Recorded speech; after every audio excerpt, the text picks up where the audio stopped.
Apologize for that, but we got the first 3 minutes pre-recorded in both 720 and 1080. Forgot to hit the go live on YouTube, but here we go. We're live now. 3:46 early on in the first half. Played by Chicago House on the left foot, switch it over to the right. And stolen away by Steel City. Doesn't get much better than this in the city of broad shoulders. Not a lot of wind, just a beautiful spring day. We got about a month left of spring and then summertime in the city off Lake Michigan. Played by Chicago House, trying to get through. Stolen away by Steel City. It'll be played by the midfield out to 10, Munoz. And a right-footed pass over to 39. And then tapped over to the boundary. No score early on. Only action we've seen in terms of shots on goal. Steel City had a kickoff, a free kick. And overhead pass coming up.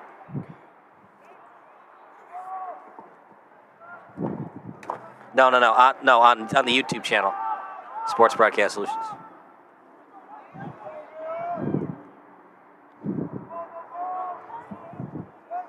Played in midfield, stolen away by Steel City.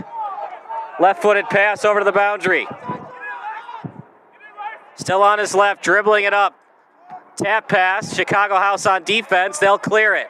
Played by Steel City. Off the body, kicked out to midfield, and 21 Oladipo plays it over to midfield. Now played by 20, tap pass to the boundary where the fans are located. Fans repping the pink chairs today in honor of Mother's Day, which was last weekend. Good pass over to 25. Played on his left, and it'll be centered. Chicago House. Still on his left, dribbling it up. Tap pass, Chicago House on defense. They'll clear it. Overhead pass over to Steel City, played by 21. Tap pass to the boundary.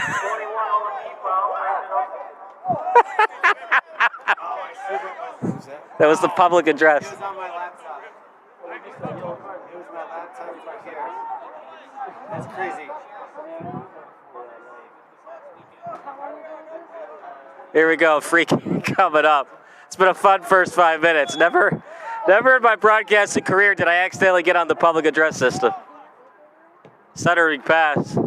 Goalkeeper sees it, trying to tap it over his head. Centered, cleared by Chicago House.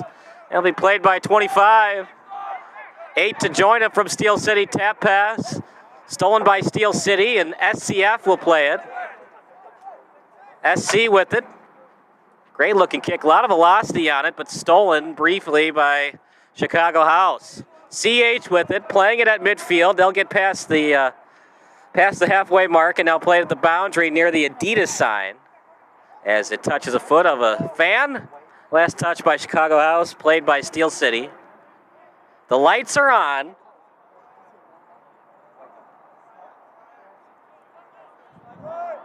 It's hard to believe this is a Division III soccer stadium. It is absolutely beautiful at IIT. Tapped over to the boundary. And it'll be played by Chicago House. Good news if you're a Steel City fan.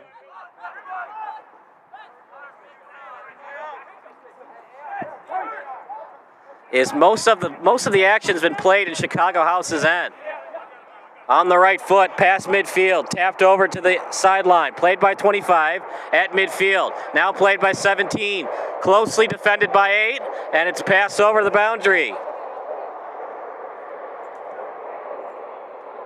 And that's tapped over to the sideline. And nobody back on defense for Chicago House, but that's because he was offside. It's a late call, but good job by the official to make sure that it wasn't played yet. It's a late call. You wait till he touches it, and then it's an offside issued.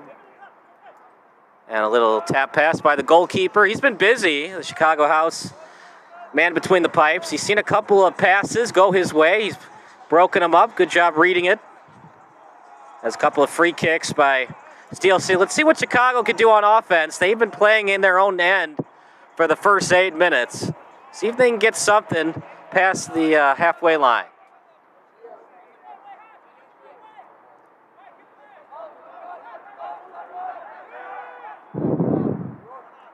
Played by Chicago House. That's their defense, out to 3.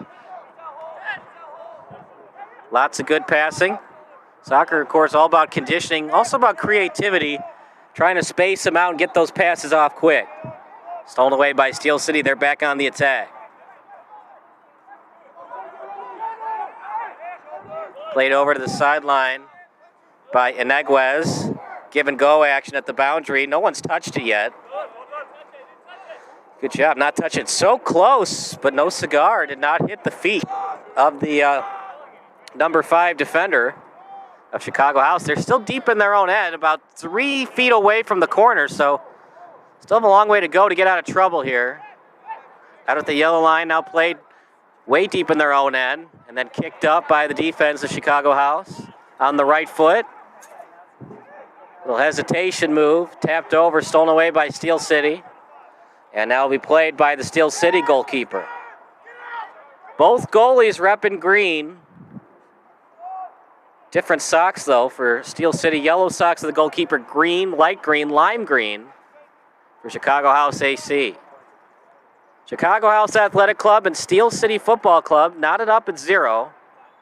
Although Steel City has taken it to them, a lot of action in the Chicago House end, and they'll continue on the attack as a free kick coming up.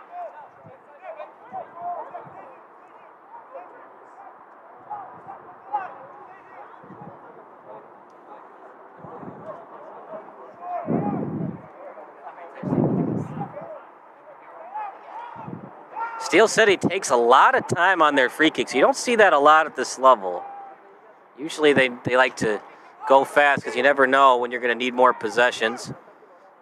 Potential bicycle kick, but couldn't get all the way through on it. And as a result, it was an easy pass read by the netminder, number 33. Passed over to the boundary, played by Chicago House.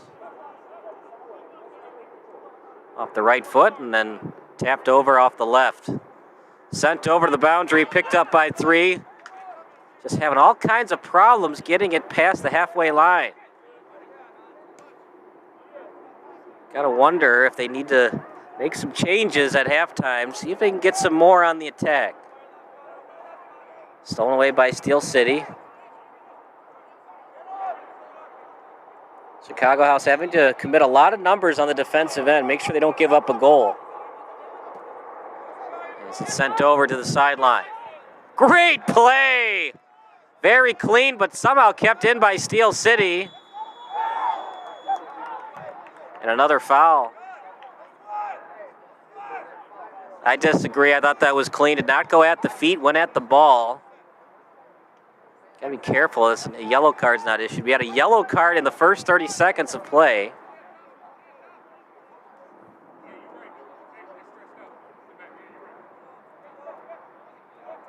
Meanwhile, Steel City, their 4th free kick of the game. And this time it's going to be by their southpaw. Number 2, the striker, trying to get it to his fellow striker in front. Line drive pass, still in the air, kicked out by Chicago House. And Steel City FC will regroup past the timeline. Soft pass, easily read, headed by Chicago House. Now played on the leg. Tap pass back over to the yellow line. And played a little keep away. That time it's stolen away by the monkey in the middle from Steel City. Tapped over. Off the body, and great job getting back on defense. We'll see what the Sir calls. From my angle, it looks like it was last touched by Chicago House. And the Sir agrees. Corner kick coming up. Chicago House hanging in there. The good news on defense, they have not allowed any shots on goal. All the chances have been centering passes and well read by the goalkeeper. He's been slightly busy, but he hasn't seen a lot of shots on net. In fact, no shots on goal yet. Corner, soft kick, slow developing play, easily read. Hard to call that a save, but we'll give him the benefit of the doubt. We'll call it. Now, Chicago House agrees, no save. Just a pass. And it'll be played deep in the own end. Problem with Chicago House, they don't have any numbers on offense to try to get a steal.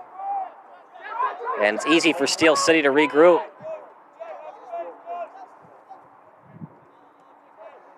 Did I get towed? My car was there. Did I get towed? I had to put my lights on. You didn't leave your keys out there. No. Okay. I didn't see a tow truck. Sorry, Mom. That was the case.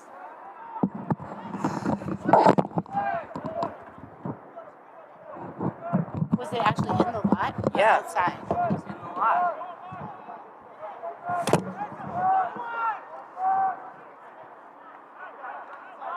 Or did somebody? Oh, I think somebody moved it. How could they move it if you have the keys? Oh, I don't have the keys, so somebody moved it. Yeah. Yeah, I think yeah. Oh, okay. I'm like, That security guard didn't leave your car. oh. Anywhere. Except here. Well, that's what Brian told me to tell you to know. So I think that's his or Peter's car. Okay. Back to the action. 14:38 to go. Tap straight up at midfield. And played by Steel City. As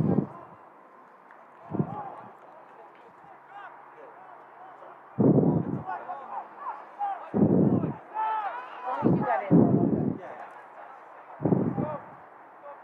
Because I parked down at this housing complex and we had a walkthrough.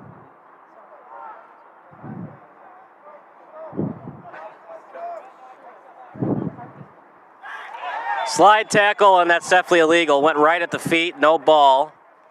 Yellow card issued. Each team now with a yellow card. Number 10? Got to be careful on a play like that. You're going to hurt somebody's groin. We'll have a free kick coming up for Chicago House. Best chance of the game thus far for Chicago House. Are you sure it's number 10? See what they can get going. Don't need a shot on goal per se, but try to get some attacks, some passes. Get the goalie moving a little bit. Get it within 10 meters of the box. Played by Chicago House. Sent over to the sideline. Definitely a foul.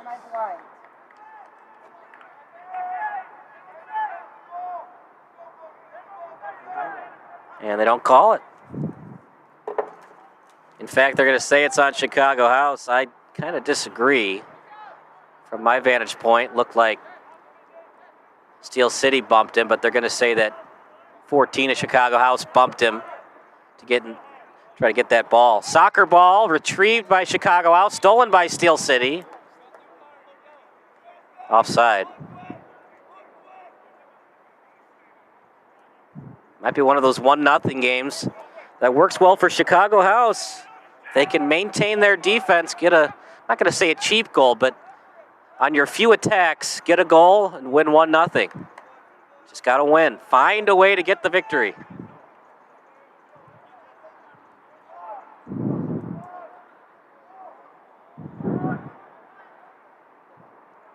It was a nice pass, but no one was home to get it, and easily stolen by Chicago House. Tapped over the boundary off the right foot.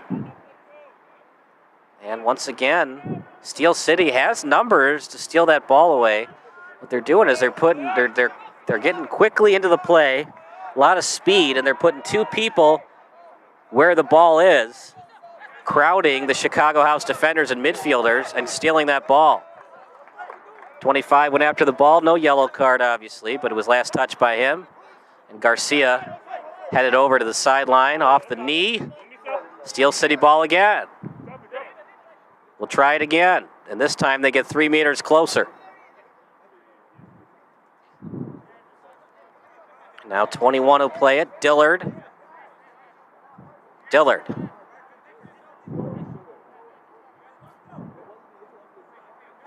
Overheads it. Really nice action on it. A lot of top spin.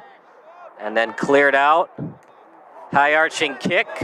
Ball goes straight up. 14-2 Garcia and 14 at Chicago House.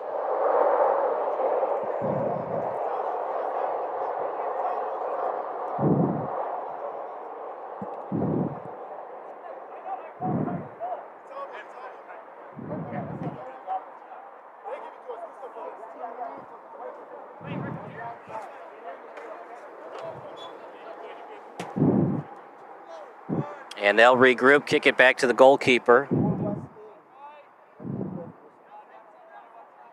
Hope you're enjoying the broadcast on YouTube Live.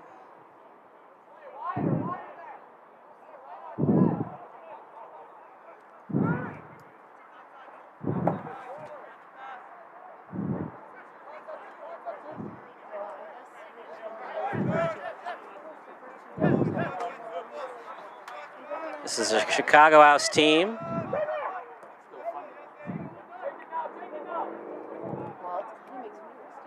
Try to get a big-time victory at home against Steel City.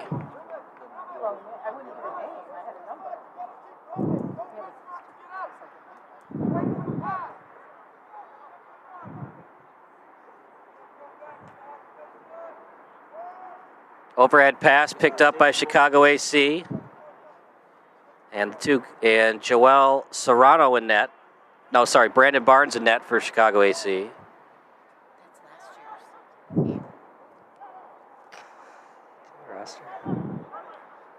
19:49 on the clock, as we have a running clock, of course, in soccer. Played by Chicago House AC. At midfield, played off the right foot now to the left. A lot of hip checks going on, but nothing issued by the Sir. Now out to the sideline. They're letting some stuff go tonight. Anything close to the sideline, they're not going to call.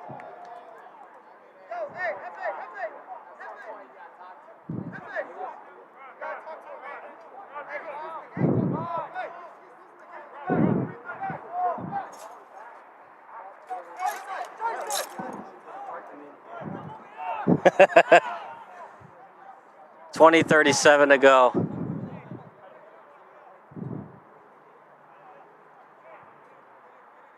You don't see this very often. A free kick near the corner.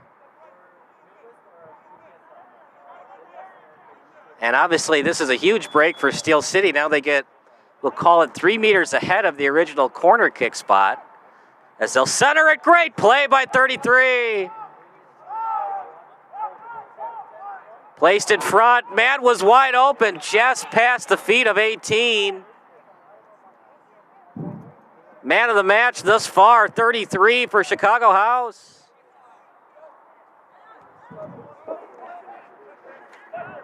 And kicked up. Went off the body of a Chicago House defender, now played at midfield. 34 has it. 34 on his right foot. Sent over to the boundary. On his left. Now to the boundary. Chicago House with it. Playing it. Stolen away by 12. And they're going to say going at the legs. Steel City will, of course, get possession. Hey, let's see if we can get it this time. Another yellow card. That's 2 on Chicago House. This time on 12. No, sorry, 14.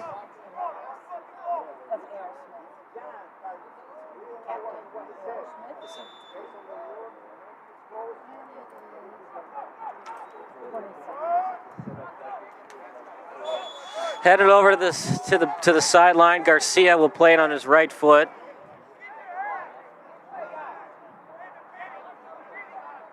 Yellow card caution show to number 440 of Chicago House, A.R. Smith in the 22nd minute. Yellow card to A.R. Smith. And played at the end line by Chicago House from 10.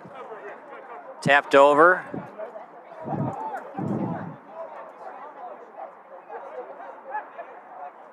And played by 17.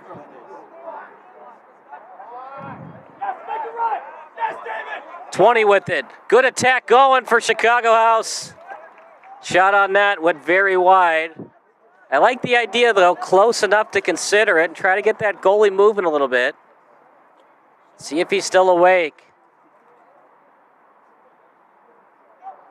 Gotta wonder, though, how much does Chicago House have left in the tank? They left a man wide open in 18, and it just went past his foot. But all that matters is the scores. At professional soccer, it's all about, oh, great centering pass. Just couldn't get to the back of net. Second chance. Great lead pass. Still with it. Ball loose. Oh, how many chances do you get before you finally don't score? 3 chances, all unsuccessful.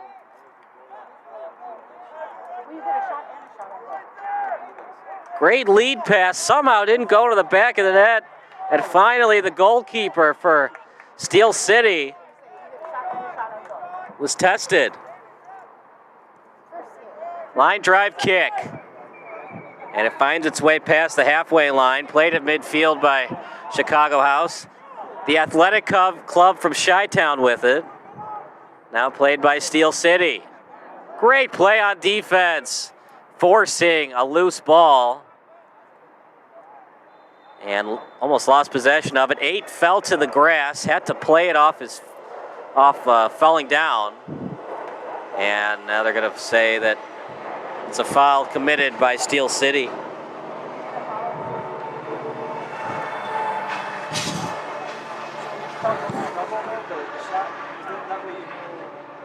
A great night for soccer.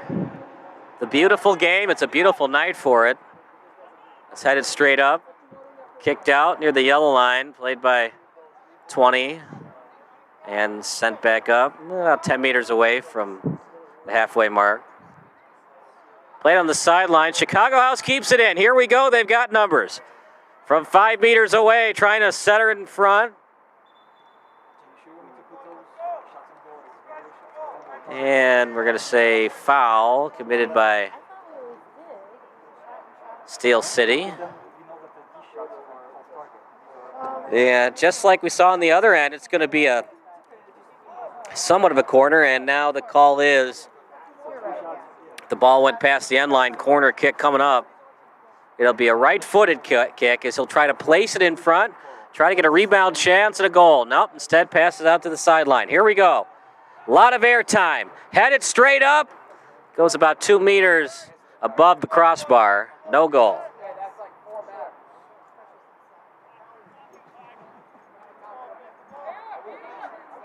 Over 25 minutes into the match, Chicago House regrouping and getting some great opportunities for a goal. No balls have gone past the end line into the back of the net. No score. Tie game, obviously, and man of the match, he's got the ball right now, the goalkeeper. But Chicago House getting it done the last couple of minutes for their goalkeeper, trying to squeeze one past the Steel City netminder for that 1-0 lead. Now played by the goalie, and he'll underhand it over to Garcia. Lysick on the sideline, looking for Lysick. Great pass to Lysick. Did he stay onside? But the defense was there for Chicago House. Give and go action from Garcia to Lysick, but Chicago House saw it all the way. Great ball control by 25, but even better defense by Garcia. Now over to Conley. Now to Ribbons. Ribbons over to Lysick. On his right, Lysick. Still on his right foot. Placing it in front. Stolen by Chicago House. And they'll just clear it. And try to give his defense a little bit of a rest. They haven't been on the defense the last 3 minutes, but before that, it was clearly in their own end for much of the first half. Ball goes straight up. 50-50 ball, and it's won by Steel City. Just goes wide, but 33 read it all the way anyways. Would have been a save if it had gone on net. Meanwhile, it's a wide shot.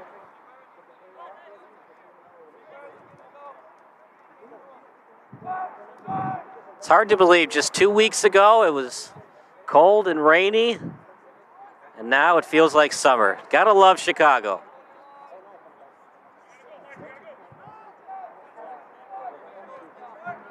Left-footed pass. Remember, it's where the ball is, not where the foot is, and great job by 3 keeping it in. Pass midfield. On the left, now played at midfield.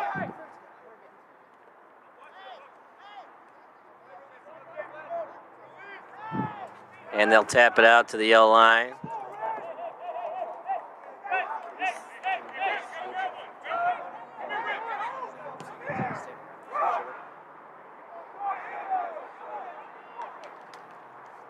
28-37 into the first half, no score. Chicago House, they've made the adjustments, and they have looked good the last 5 minutes.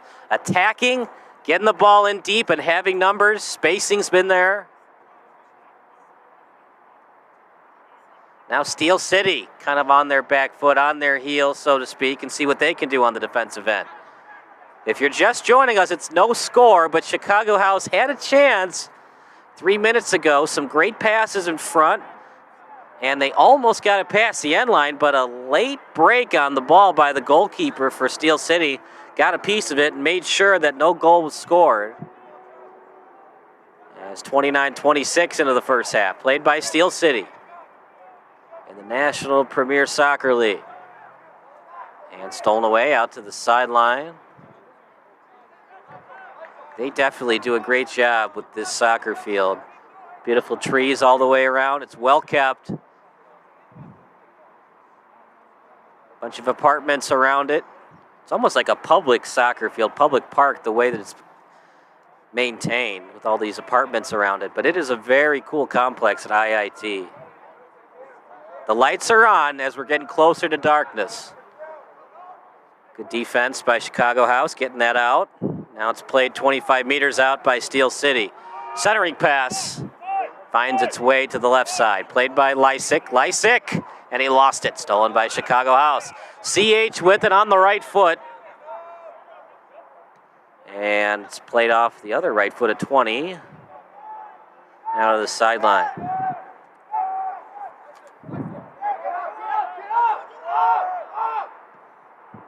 Ball goes straight up. Trying to keep it in, but couldn't, and it'll be Chicago House ball. About 2 feet ahead of the timeline.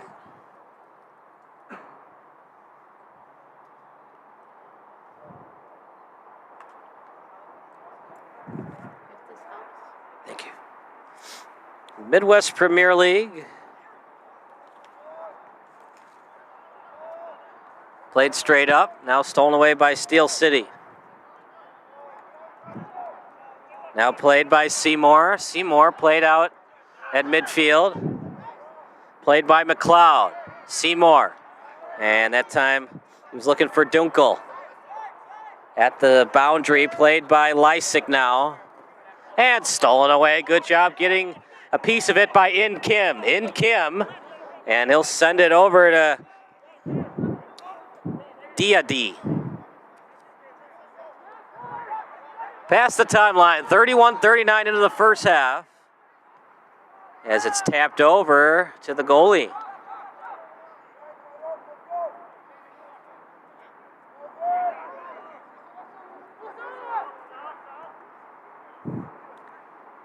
Played by Garcia. Great job not using his hands. Oof. They're going to say it was a handball. It was close, but I think that Chicago House has a case for it. Doesn't matter if it's inadvertent. A handball is a handball. Now it's going to be played by Kramer. Kramer's definitely has had his hands full with this great offense for Steel City, as has Guy Diady, but they've done a good job helping out their goalkeeper. As Vladi Valkin has done a great job between the pipes for Chicago House.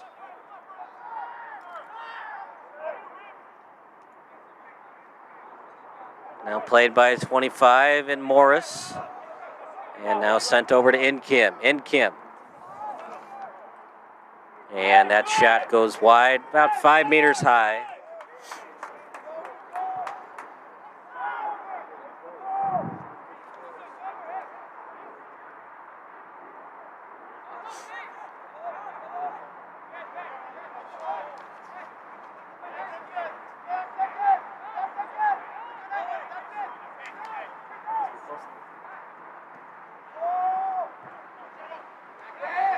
At the timeline, headed up.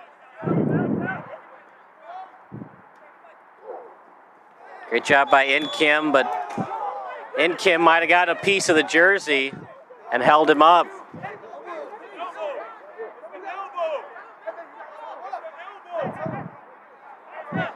Chicago House didn't like the call, but Steel City argues it was the elbow. And all that matters is the sir, and the sir says, you got the jersey. So it wasn't really an elbow, it was just more of a touching of the jersey. Meanwhile, Ribbons will play it on the kick. Free kick coming up. Remember, got to be 5 meters back. Good kick, headed straight up. Now played by 20. As Seymour will play it out to the midfield. In Kim, nice stutter step move. Stops the ball, now placed at midfield. Over to the right foot of Morris, now played by Ortiz. Josue Ortiz calls for the ball, instead goes back to In Kim, and a great play by Garcia. Getting a foot on it.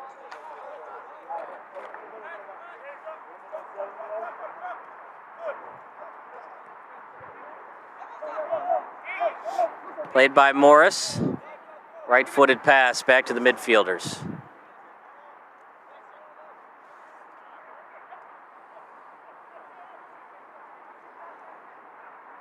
Soccer's a game of runs, and Steel City was taking it to them early on, but Chicago House has regrouped nicely, and Steel City has not had much of an attack the last 10 minutes.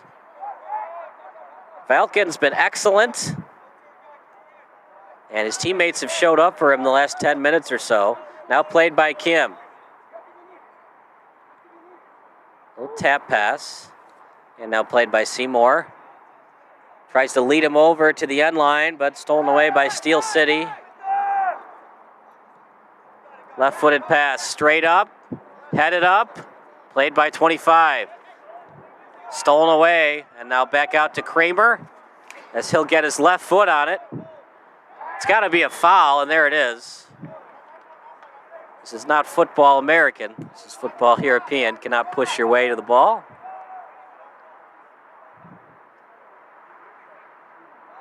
This is old-fashioned soccer at its finest, 0-0.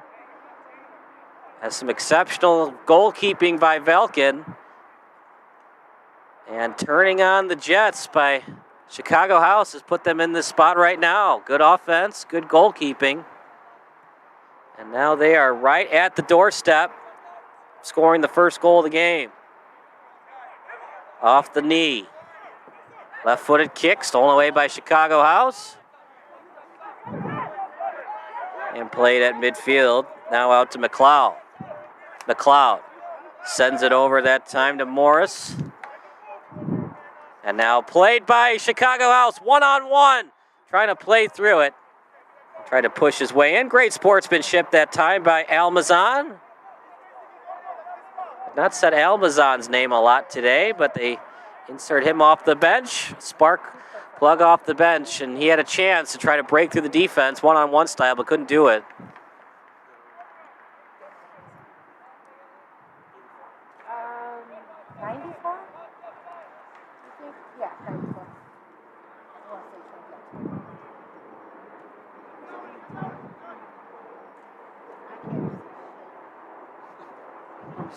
It's going to be played at midfield. No, I mean without them. Oh, okay.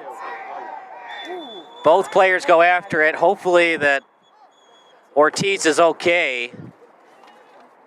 Oh boy, you hate to see it.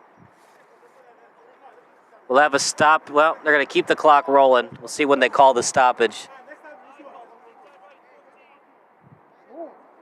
Ortiz still slow to get up. Clock continues to run, so we're going to play on here. Oh boy. You don't know if it's the knee or the leg. He's holding the knee. Now he's rolling around on it, which is somewhat of a good sign. If it was an ACL or something, he would just be down for the count and couldn't do any movement. And Ortiz thinking about playing through it, but no, they're going to have to get a sub, at least until the second half. Great hustle, did not give up on the play, but sometimes you sacrifice your body for a play like that. Hope you're enjoying the broadcast. Text line's open, just your favorite soccer memory at the high school, college, or professional level, 330-957-7653. All FCC regulations do apply.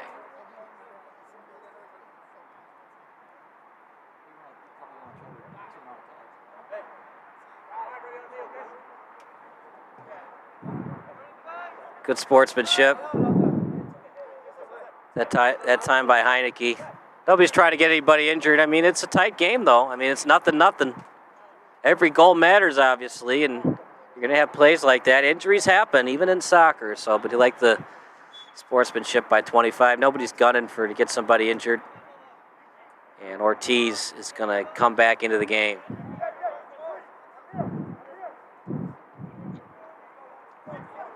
Ortiz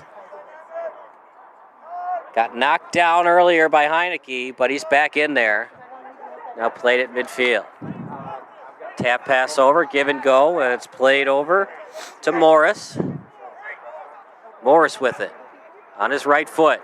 Morris taking his time, and now set back up to Ortiz. And now sent over. 4-foot pass. Another 4-foot pass that time over to Kim. Now sent over to the boundary, back to Kim. Now sent up in front. Cleared by Steel City. Kicked over to midfield. Going after it is Diady. And now played over that time to McLeod. On the left foot. Switches over to the right. Tap pass. And it'll be played that time by Kim. Sent over to the boundary. Going after it at time 24. And now played at the boundary. Goes out of bounds. 40-27 into the first half.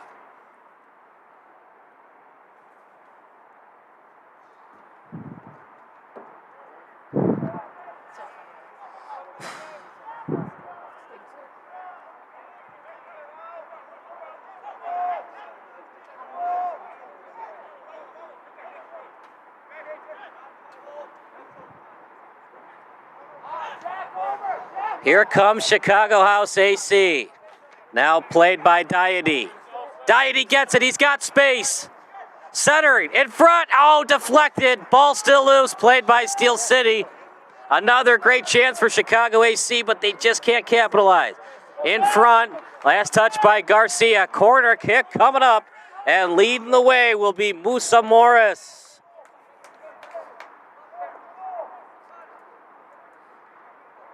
He'll try to get it in front. He's got Jed McLeod in front, along with A.R. Smith.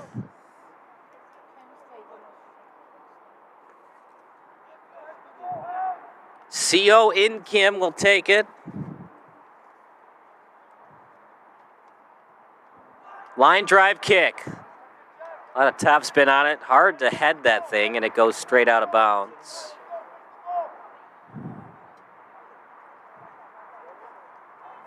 Get a substitution for Steel City.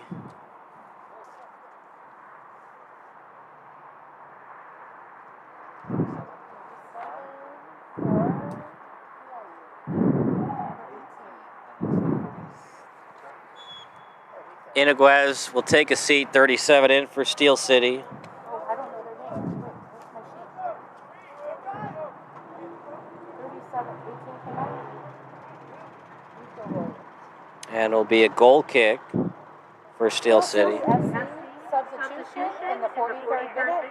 Entering number 37, Nico Williams. Exiting the match, number 18, Jason Nicholas. That's 37 for 18 in the 44th minute. This is a Steel City FC team led by co-captain Jake Lysick. He was an NCAA All-American. He's the Steel City all-time assist leader, and he's the legacy SC coach. He was the player of the year for the NACC Conference All-American. He's a local boy from Lincoln Way Central. Matthew Ribbons on the team as well, his co-captain. Had a goal and an assist in 2021. Went to the University of Rhode Island. He was named to the NCAA Team of the Week.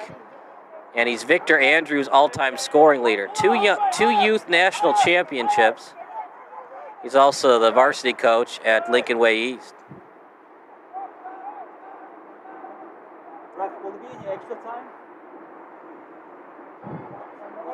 We're going to get 1 minute of extra time. 43:40 remaining. 43:40 into the match. And goes out to the sideline.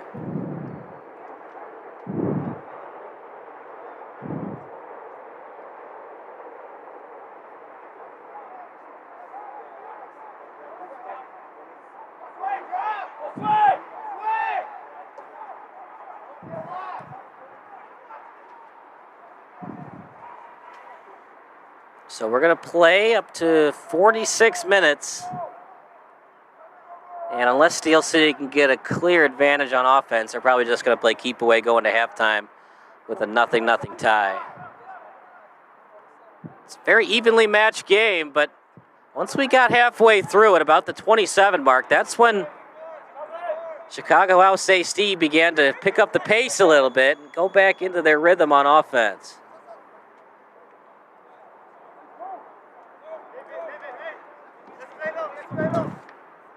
Ortiz will play it. And it was a foul closer to the circle.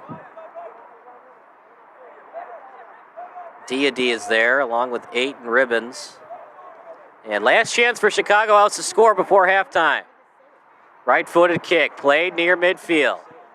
Chicago House still tied along with Steel City. Lead pass.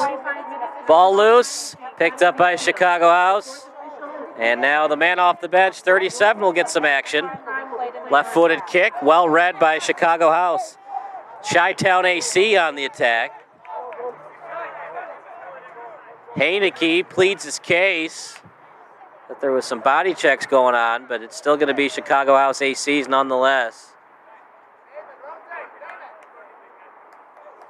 See how they want to play it, if they want to stay aggressive or if they just want to be a little conservative. Maybe play it near the sideline instead of trying to be aggressive in the midfield. And that's what I expected, a little sideline pass.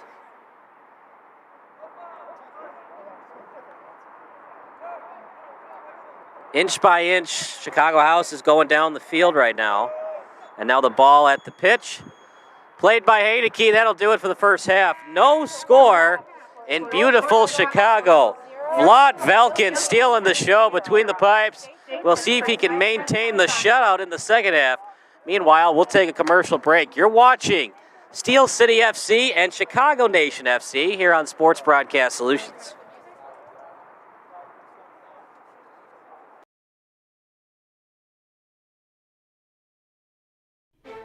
Sports Broadcast Solutions is a broadcasting network for everyone. For those of you that just want raw footage of your sporting event, but no play-by-play or color commentary, you just need us to live stream video from the event over the internet. We will live stream your event on YouTube on our Sports Broadcast Solutions channel. In addition, we also have a dedicated channel on YouTube for live streaming at SBS Livestream. And if you need multiple channels, we can utilize Facebook Livestream and Instagram Live on our channel as well. Options include commercials from your sponsors, professional scoreboard graphics are still available, and of course, yes, pre- and post-game interviews are available as an option if you want. We've been working really hard this whole summer and stuff. Whatever your sports broadcast needs, we are at sportsbroadcastsolutions.com. Check us out and become part of the digital sporting world.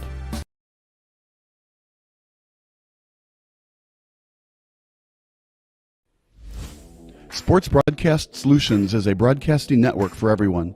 We broadcast sporting events for people of all ages, including adult leagues, high school leagues, and kids. Complete with professional-looking graphics, broadcasters, color analysis, and commercials. We do pre- and post-game interviews with the players. In addition, Sports Broadcast Solutions does highlight films, including college recruiting reels, highlight films you'd see on sports news programs, and just simply highlight films for fun. Sports Broadcast Solutions also provides raw footage and live streams if you'd like. Subscribe to us and listen to our professional talk videos about relevant topics in the pro and college ranks. Whatever your sports broadcast needs, contact us at sportsbroadcastsolutions.com and become part of the digital world.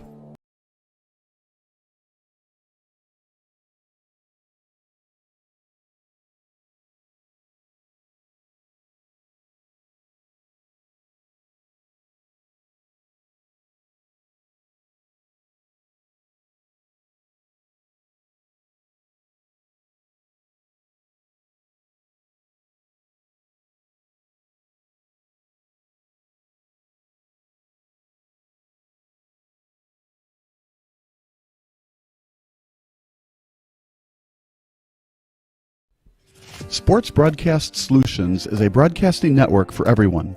Instead of spending hundreds or thousands with all these college recruiting sites, let us put together your college highlight reel. For just a fraction of your potential college scholarship and significantly less than these recruiting services, we got this. In addition, we put together highlight reels for teams, including high school, your club team, or travel team. My teammate gave me a great pass, and I just took it. The other team slashed me, took the opportunity, saw where the goalie was weak, and I just shot it there. Solon, O'Connor, and Marsh back on defense, and Marsh gets a blowout. We got a breakaway, a 2-on-0. A shot, and a goal! So 3-3. The power play was officially over. Whatever your sports broadcast needs, check us out at sportsbroadcastsolutions.com. Check us out and become part of the digital world.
Is a broadcasting network for everyone.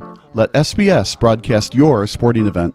We have experience and can generate excitement and permanent digital memories for your team. Tonight. That time, finally a goal for the Stampede! We have professional videographers using high-definition modern-day cameras, color analysts, and play-by-play announcers with state-of-the-art, classy graphical scoreboards to keep you updated. Plus, we have commercials to advertise your team, club, or sponsor, and us. Plus, we do pregame and postgame interviews. Hi, everybody, and welcome to the postgame show brought to you by Marion Central Catholic. My name's Kyle Smith, but my name doesn't matter. These young ladies matter. It's senior night as the Hurricanes win a battle down the stretch, 48-46. Hi, I'm Carrie Kramer. I swim 50 breast, 50 free, and 100 back. Whatever your sports broadcast needs, we are at sportsbroadcastsolutions.com. Check us out and become part of the digital sporting world. Sports Broadcast Solutions is a broadcasting network for everyone. We broadcast sporting events for people of all ages, including adult leagues, high school leagues, and kids. Complete with professional-looking graphics, broadcasters, color analysis, and commercials. We do pre- and post-game interviews with the players. In addition, Sports Broadcast Solutions does highlight films, including college recruiting reels, highlight films you'd see on sports news programs, and just simply highlight films for fun. Sports Broadcast Solutions also provides raw footage and live streams if you'd like. Subscribe to us and listen to our professional talk videos about relevant topics in the pro and college ranks. Whatever your sports broadcast needs, contact us at sportsbroadcastsolutions.com and become part of the digital world.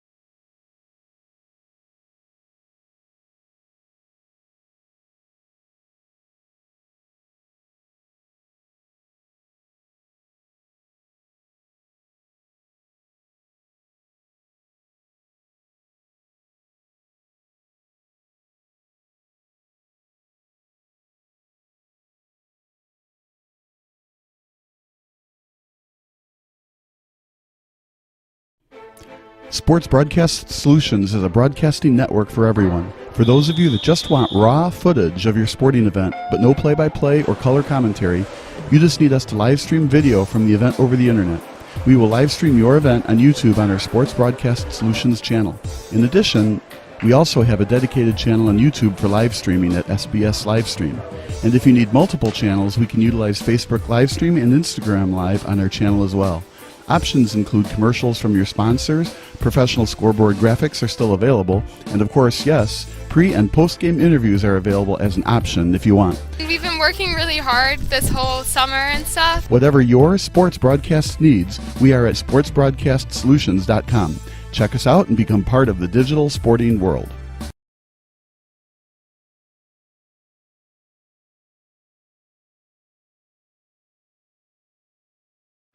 Missing your child's sporting event just plain stinks. But you don't have to worry about that anymore, thanks to Sports Broadcast Solutions. SBS is a live broadcasting network, as well as covering your on-demand needs, recruiting videos, highlight reels, and much, much more. We can broadcast live to any website, and we also post as much on-demand content as you need. For more information about SBS, check out our website at sportsbroadcastsolutions.com. Sports Broadcast Solutions, a broadcasting network for everyone.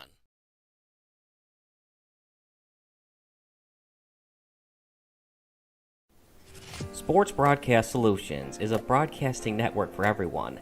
At SBS, we offer a professional broadcasting experience for the non-professional athlete. Just like the pros, we offer everything for you. Play-by-play commentary. A no-hitter at Kane County Stadium. 15 strikeouts, 1 walk, 1 error, and that's it. Color commentary, highlight reels, recruiting videos, and much, much more. Unlike our competitors, we zoom in on the action and always have a live scoreboard with a live time code. If you're ready to have your next sporting event feel like CBS Sports, then make sure to call Sports Broadcast Solutions today. Our phone number is 330-957-7653, or you can go online to sportsbroadcastsolutions.com. SBS, a broadcasting network for everyone.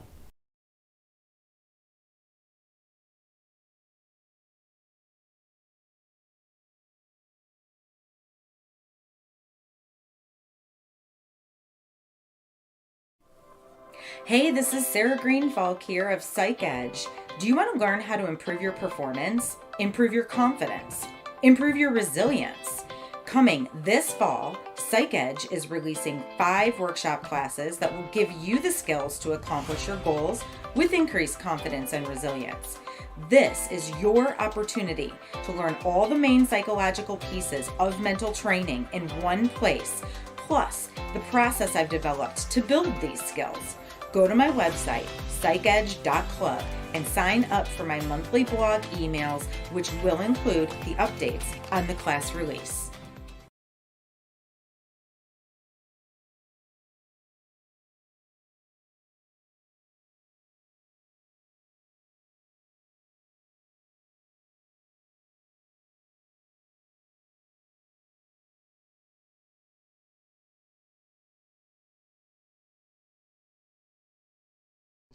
Sports Broadcast Solutions is a broadcasting network for everyone. Let SBS broadcast your sporting event. We have experience and can generate excitement and permanent digital memories for your team. Tonight. That time, finally a goal for the Stampede! We have professional videographers using high-definition modern-day cameras, color analysts, and play-by-play announcers with state-of-the-art, classy graphical scoreboards to keep you updated. Plus, we have commercials to advertise your team, club, or sponsor, and us. Plus, we do pregame and postgame interviews. Hi, everybody, and welcome to the post-game show brought to you by Marion Central Catholic. My name's Kyle Smith.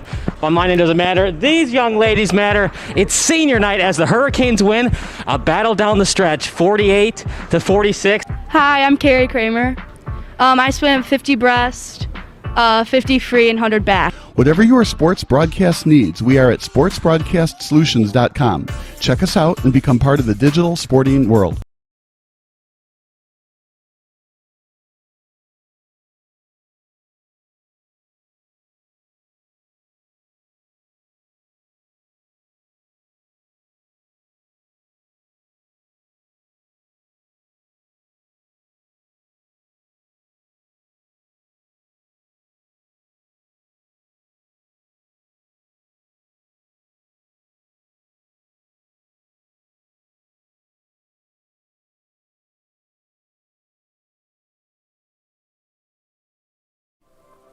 Hey, this is Sarah Greenfalk here of Psych Edge.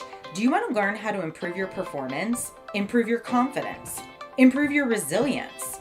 Coming this fall, Psych Edge is releasing 5 workshop classes that will give you the skills to accomplish your goals with increased confidence and resilience. This is your opportunity to learn all the main psychological pieces of mental training in one place.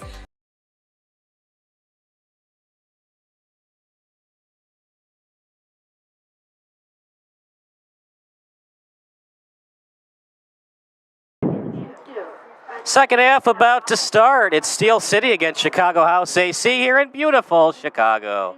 I'm Kyle Smith alongside Chris Angela and the entire Chicago House AC crew. Vladi Velkin leading the way with some big-time saves in the first half, but his offense, led by Kim, has been great as well. And we'll see what kind of adjustments they can do in the second half to get that 1-0 or even a better victory of 2-0 or more. Chicago House AC won the coin flip, so they got the kick at the first half, but it'll be Steel City in the second half. You're doing a great job. Sounds pretty good, man. And it's going to be played by Chicago AC. We'll get the clock going in a second.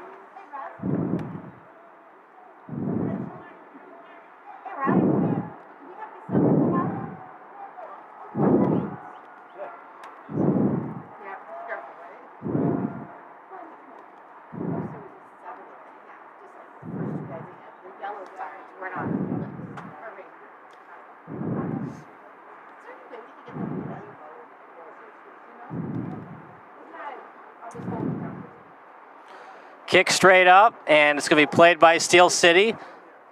Briefly headed by Chicago House, now near the sideline.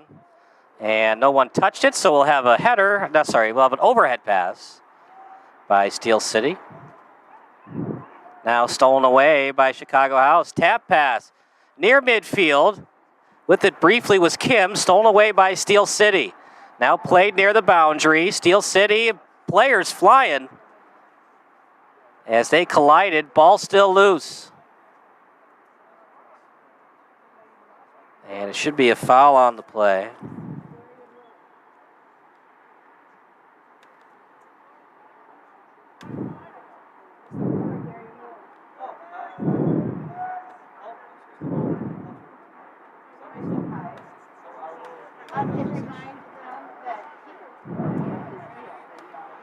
Played by Chicago House.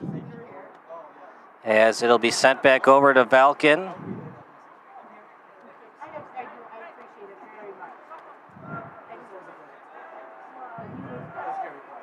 And we appreciate you hanging in there for the timer. We'll be a little bit ahead, as I'm going to put a minute. And now played by Steel City. Steel City with it, kicked over to the boundary. We switch sides, of course. Steel City on the attack. SC with it, played at the corner. Centering in front, Valkin there to pick it up and empty the garbage. As Steel City tried to get a garbage tap goal, but Valkin had nothing of it. Read it all the way, and it's still 0-0.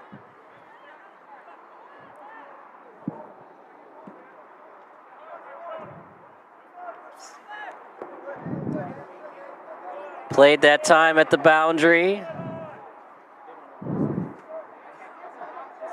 Tapped over to the sideline. We'll have an overhead pass coming up.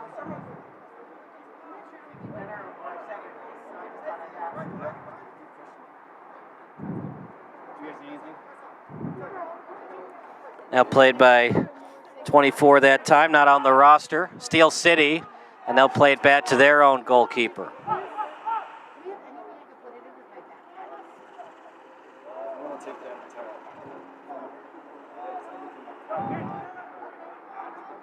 Near the boundary, played by Chicago House, and it's kicked out that time by Steel City.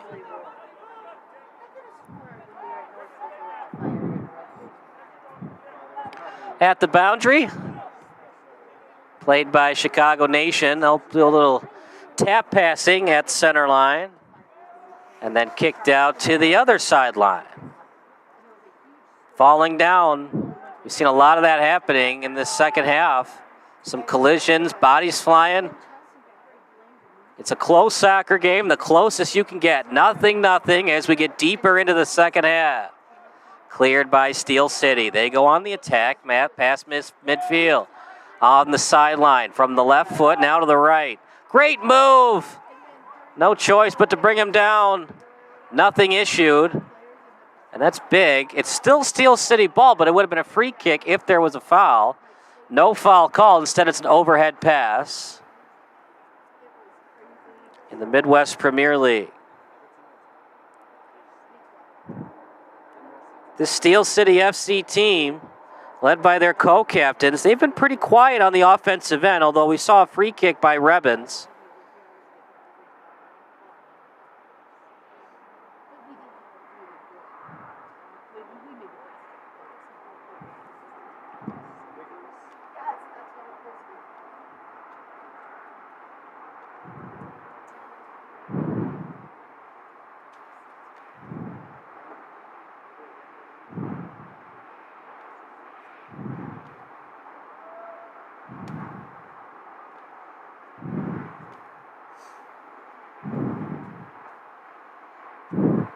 Ball goes straight out.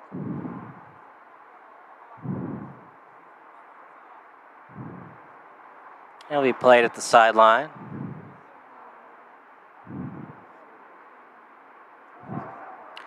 Here comes Chicago House AC, switching sides.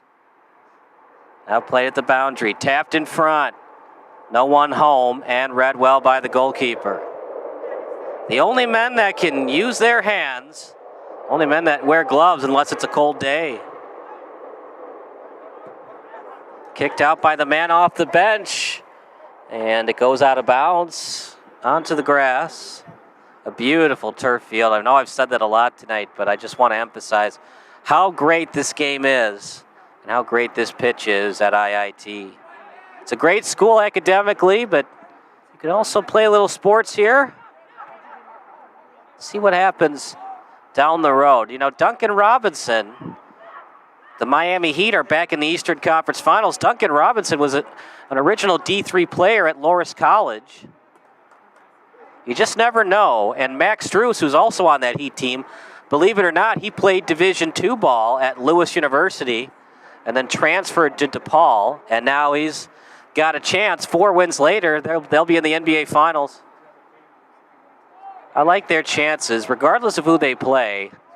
It's just a very deep team with Oladipo and obviously Jimmy Buckets. We'll see if Lowry can come back. Kicked out of bounds by Chicago House AC, but might have been an illegal slide tackle against Steel City. Text line still open. Your favorite high school, college, or professional soccer memory.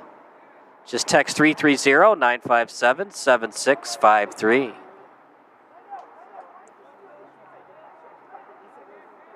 Second half of soccer.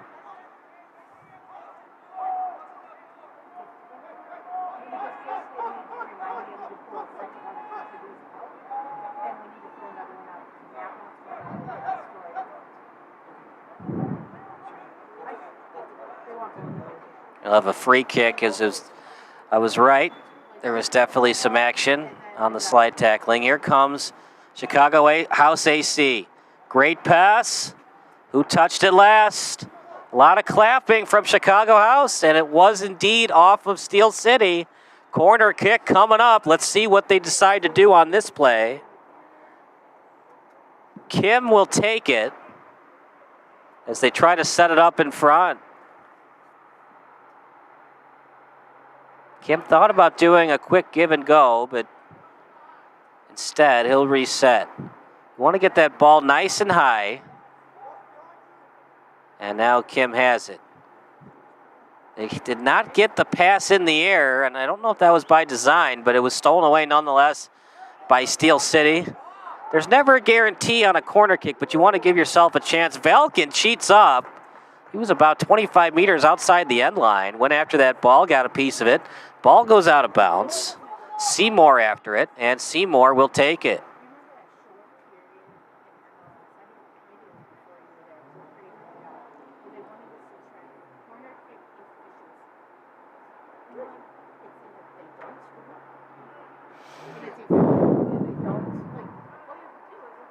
The goalkeeper for Steel City FC, Jalen Deppenbrock. He was an NACC Scholar Athlete from Aurora University. He had 4 shutouts in 2021. He's from LaSalle Peru High School. He was also an NACC Defensive Player of the Week. Starting goalkeeper for them in their inaugural city. We'll see if this game continues to be 0-0. Both teams could use a tie. And it didn't look like it was going to be a tie early on. It looked like Steel City was going to score on multiple occasions, but give credit to the Chicago House defense. They have stood tall on the defensive end. Going after it. Yes, ball near the end line. Valken will take it. And they're going to play quickly with it. On the left foot. Played by Chicago House. Now to the right. Tap pass near the midline. Now played by Chicago House. Chicago House Athletic Club. Trying to get the victory. Definitely a foul. Doesn't get much blatant than that. Cannot hip check like that. They're arguing their case, but nowhere near the ball. Got all hip. It was inadvertent, so it's not a yellow card, but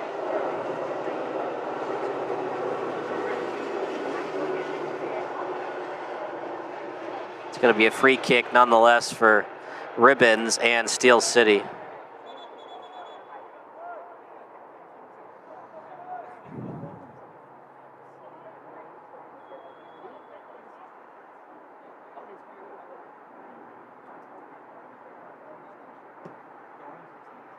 Kick straight up, a lot of top spin. We've said that a lot tonight. And read well by Chicago House. Played at the midline, bodies flying. And that time was because he was pushed off by a midfielder for Steel City.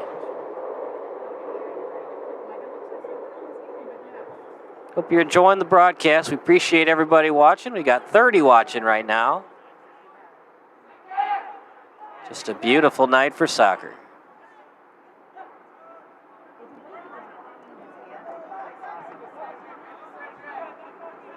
Played by Valken.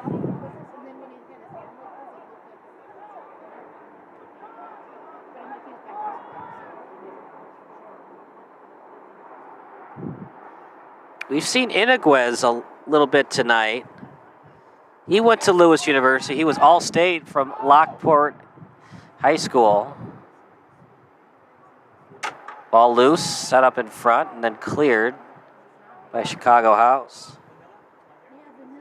He was an academic All-GLVC, that stands for the Great Lakes Valley Conference.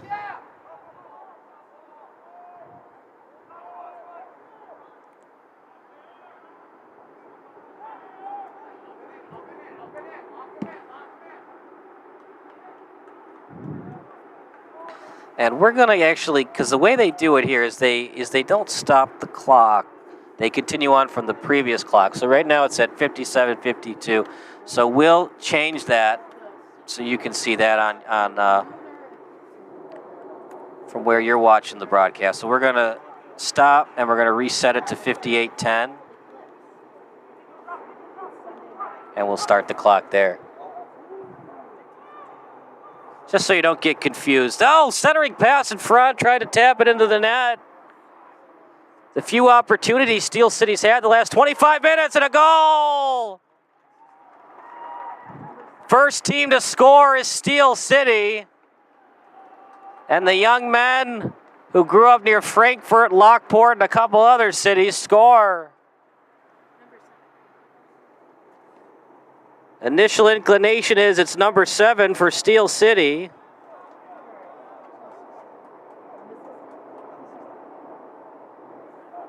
as we'll watch that on replay. By the way, you can hit that rewind fast forward button on your screen to rewatch that goal as many times as you'd like.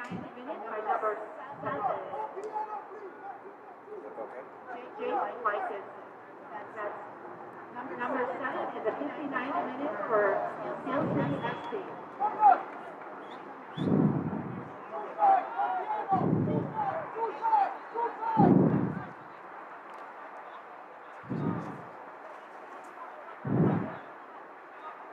It's a goal from a tough angle. Velkin cheated up. And Chicago House, you hate to see it because they played so well the last 30 minutes, but sometimes it just doesn't matter. They gave up so many opportunities to begin the game, and they couldn't capitalize when they had their limited chances. And finally, Steel City, look at that move! And it's going to be an illegal slide tackle. My goodness, what a spin that was to create separation. A dribble to himself, and then he was slide tackled illegally.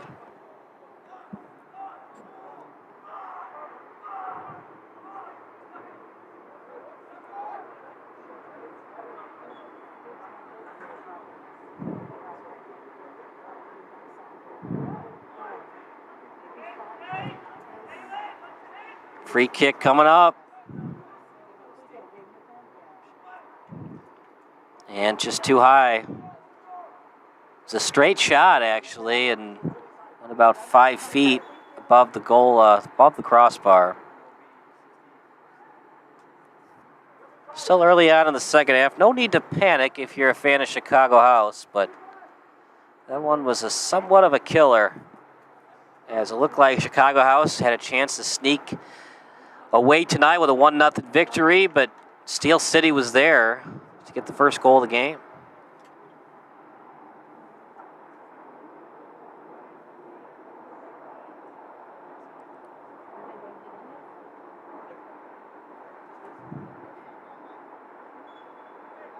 Chicago House substitution in the 61st minute, entering the match, number 11, Georgie Spazov, exiting the match, number 25, Spazov will enter the match for Chicago House AC.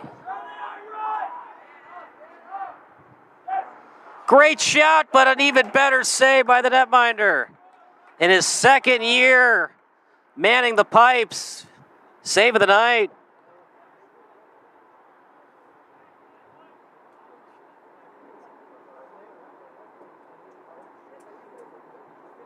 Jake Lysick, the goal to make it 1-0, the co-captain, NCAA All-American. And when they really needed a goal, who better than the co-captain to score? Corner kick, set up in front, ball loose, picked up by Chicago House. Off the body, straight up pass, now played by Chicago. And it's going to be offsides against Chicago.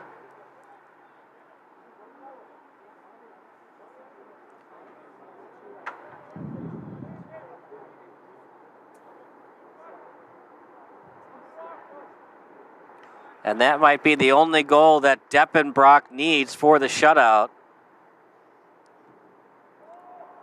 He had 4 of them, of course, at Aurora University.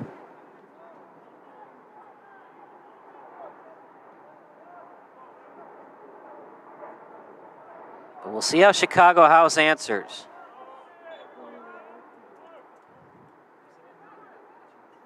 We've seen a lot of 37 tonight coming off the bench. Not listed on the website.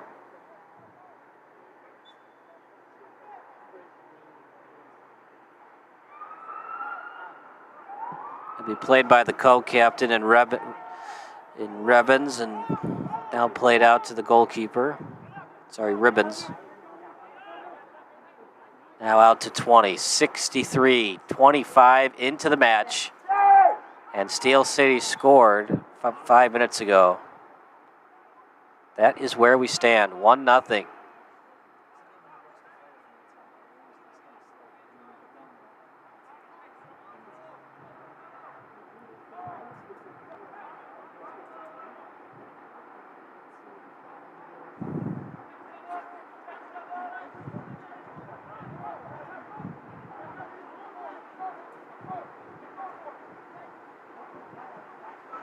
Good kick, set up. Oh, stolen away by 37, now played by Steel City.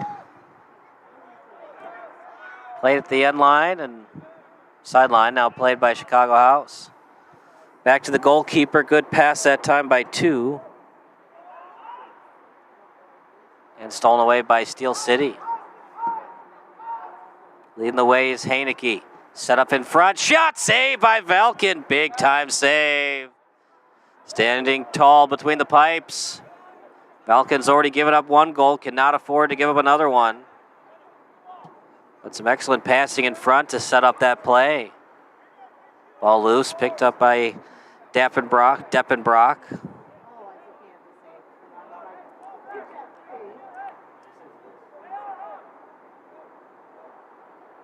Deppenbrock will punt it and does not get to the midline.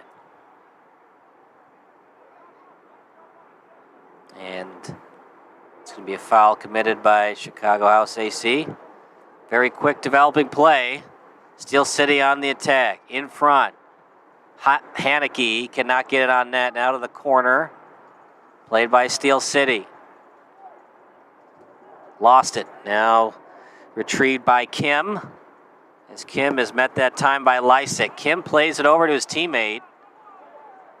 And now Kim will play it on the sideline. Somehow stays in, and Steel City has the ball now. Shot! Very wide. And a goal kick coming up for Valken. We've seen him a lot. We saw him last year. He played for Berber City. He is an excellent goalkeeper. That game we did went down to the wire. It ended on a penalty kick. Actually, it was Valken's fault, but he had no choice but to cheat up and attack the striker. Otherwise, it would have been a breakaway goal. He went at the feet, and it was a legal slide tackle. And eventually, it was a penalty kick awarded for Chicago Nation, and they capitalize.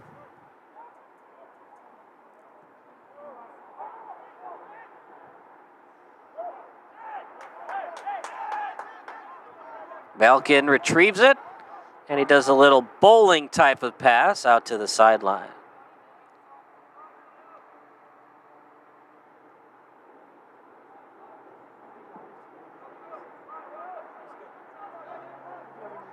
Vladi Valken, he's a soccer coach, professional goalkeeper. He does part-time goalkeeping at coaching at St. Charles East. Also does some youth coaching with the Chicago Rush. And he was previously a goalkeeper coach at Bartlett High School. Got his associate's degree from college at DePage. He was a prep soccer player at Glenbard North. 3-sport athlete, wrestling, volleyball, senior leader on the Panthers. And he's open to work on his LinkedIn page. Well, I don't think that they have a vacancy at goalkeeper because Valken is excellent. When you get it past him, you need to keep the ball and sign it because you're not going to have a lot of soccer balls that get past you. Now here comes Steel City. Set up in front. And that ball is going to go all the way to guaranteed rate. That is a very high kick, nowhere near the crossbar. Seen a lot of 37. He came off the bench at the 20-minute mark. And now with 68 minutes into the match, has not delivered what they were hoping they were getting in terms of fresh legs off the bench. It's a good pass. You don't expect it to be on net every time, but you'd like to have it closer to the crossbar than what happened.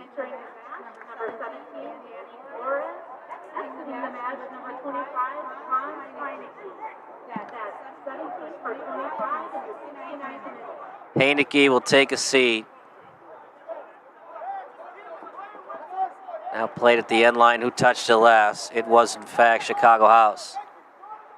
And now strategy comes into play. We play 45-minute halves, about a minute. Oh, Valken again! What a play by Valken, my goodness.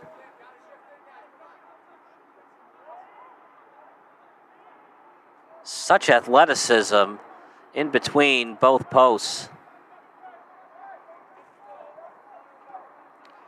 Play at the sideline. They get it over to 2. That's Daniel Hayes, now played at the center line.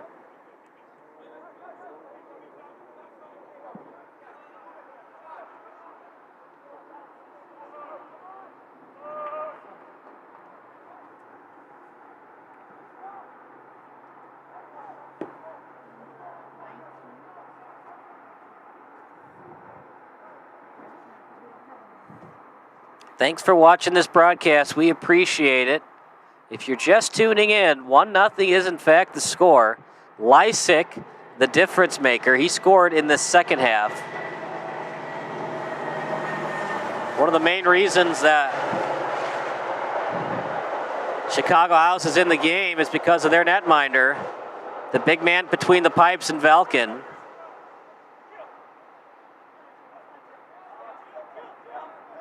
Played out at the sideline, going after it that time was 12.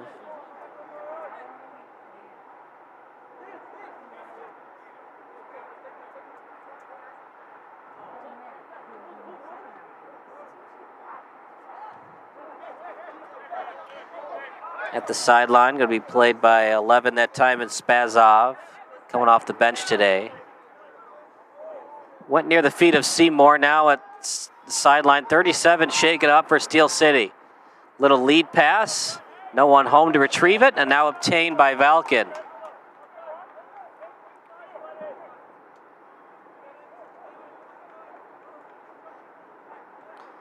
Don't go anywhere. Post-game interviews brought to you by Sports Broadcast Solutions coming up after the match.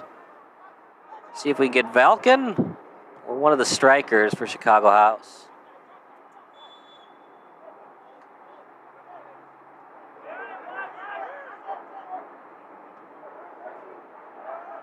It's a fun night in Chicago.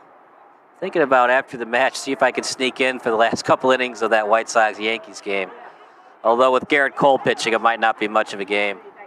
Lead pass in front, Chicago House can't capitalize. Oh, what a pass that was, though. Oh, boy. It was well read that time, though, by Deppenbrock. Even if you'd got it on net, I think it would have been saved nonetheless. Regardless, excellent pass. Threading the needle, but couldn't finish. What a pass that time it was. Oh, I didn't even think he had a prayer of getting that through. As Deppenbrock will take his time. We're going to play probably close to 92 minutes total of soccer tonight, including extra time. Of course, if this game gets tied, maybe more after the second half. Chicago House had a chance to tie it up, couldn't get it done.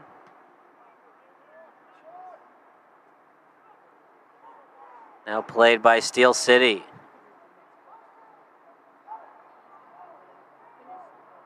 Falling to the pitch. Who touched it last?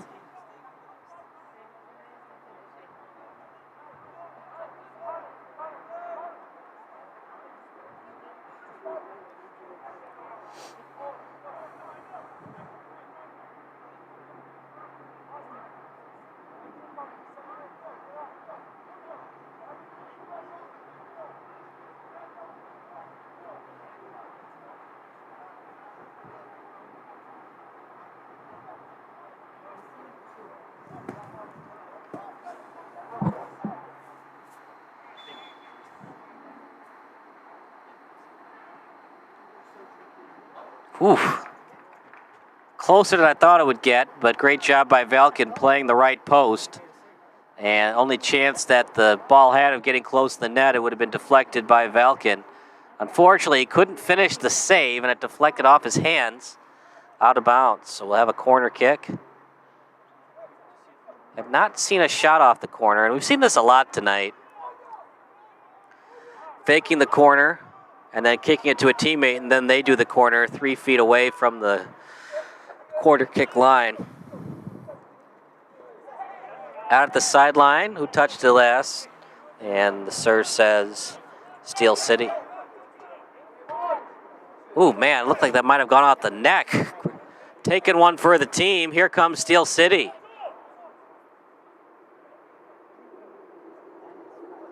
Centering pass out in front.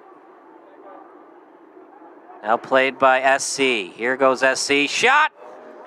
Whew, that was close. Might have gone off the crossbar. Usually you hear a big ping. So that might be an older net they're using. You usually hear a loud ping off that crossbar, but meanwhile, goal kick coming up. It takes a lot to get it past Velkin. You almost got to go top shelf every time. And he's such a tall guy to begin with. You just need a perfect goal. That's why I was kind of surprised he gave that one up from a tough angle. Sometimes you get that kick where it's got all that top spin. It's hard to read, even with the gloves on. Weather not impacting tonight's game. Not much of a breeze. It was up to 95 degrees at 6 o'clock. Game started at 7:20. It has been an interesting last week of Chicago weather. Entering the match, number 19, Adam Mann. Exiting the match, number 20, Shannon Seymour. That's 19 for 20, 7 minutes. Seymour will take a seat. His day is done, unless we go to overtime. Steel City was offside. Tried to sneak past the referee, but the referee said, nope, you can't do that. That's cheating. Only in hockey can you do that, not in soccer. Offside committed by Steel City. Here comes Chicago House.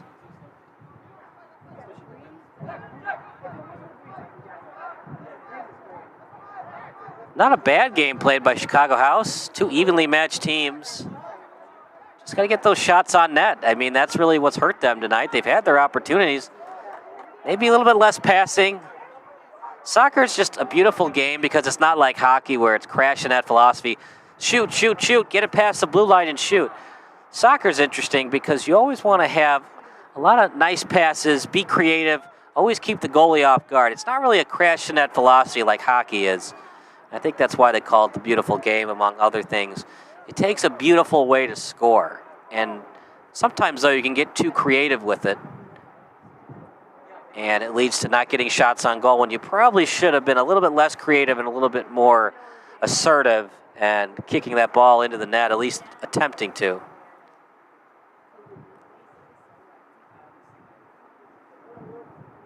Deppenbrock working on the shutout. This is when the referees have to be cognizant of delay a game. Teams will try to waste time as much as possible. Up by a goal.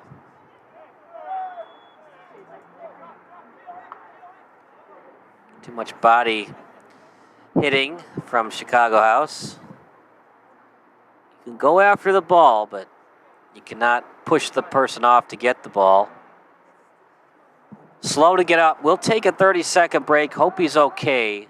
Still slow to get up, though. You hate to see if it's a concussion. We'll see we'll figure out what happens after this commercial. You're watching Steel City against Chicago House here on SBS. This is Sports Broadcast Solutions, a broadcasting network for everyone. Check us out at sportsbroadcastsolutions.com and become part of the digital. So he's going to be all right. Not a concussion. He was slow to get up, though, and you always wonder about that. But he'll be fine, and we'll play on. 77 minutes of excellent soccer here in beautiful Chicago. We're at 31st Street, about 4.5 blocks from Guaranteed Rate Field. The text line's still open. Can you name, without using Google Maps, can you name the famous intersection where Guaranteed Rate Field is located? Now, for Wrigley, Waveland, and Sheffield. Well, Clark and Addison, but if you sit in the bleacher bums or behind them in the apartment towers, Sheffield and Waveland.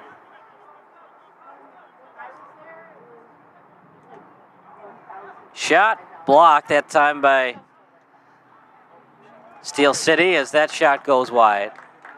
Try to get it on net. Having trouble with that. They're trying to go low, and they're trying to either ricochet off the post and in, or they're just trying to use the post to their advantage. They're going low, but they're not getting it on net. And you hate to see that because soccer, you have such a big net. Test the goalie. See if you can get a piece of it. Going wide every time, it stinks, and also it can be kind of demoralizing because you try to second guess yourself. You think, oh, am I good enough for this game? I can't get it on net. What's going wrong? You second guess yourself. Your confidence starts to go down. Sometimes it's okay not to overthink it. Is that pass in front sent over to Valken? Sometimes it's better to not overthink it. Just you get 25 meters, 20 meters from the goal. Just kick it on net. Try not to go high all the time, but, get it on net. Doesn't always have to be right in front. Ooh, almost a handball. Whew, that was close. Hayes put his hands toward it, and then he pushed him away at the last second. Now at the halfway line, now played by Chicago House. They've got numbers. Great move. Trying to set up in front. Ball loose to the corner, and no one home to retrieve it. Goal kick coming up. Less than 10 minutes remaining for Chicago House to try to get the equalizer.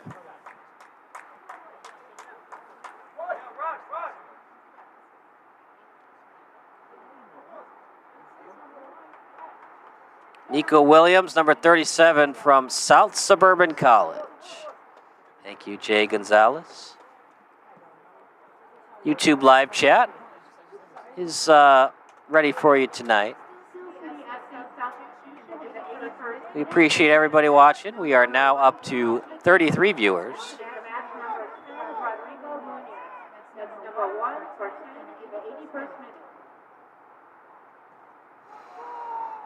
Kick near the center line, stolen away by Chicago House. Now played over to Steel City. At the end line, trying to keep it in but couldn't. And it's a goal kick coming up for Valken. He's going to speed up the process here. They got to get onto their attack. They got to start getting some shots on goal. Time slightly running out for Chicago House AC.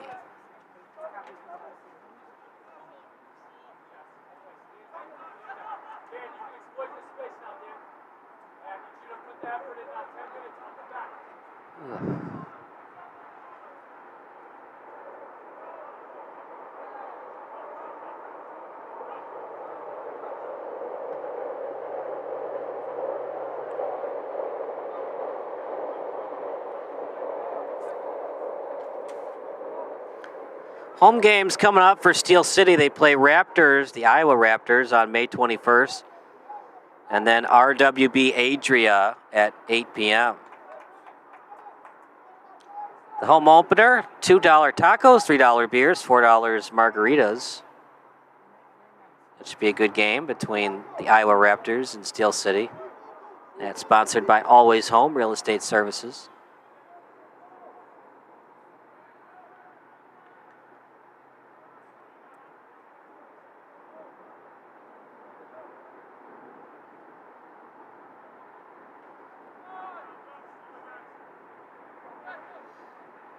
Chicago House AC, it's a great program. It's community first, Chicago Professional Soccer Club, led by CEO Peter Wilt and owned by Lindsay Morgan Sachs.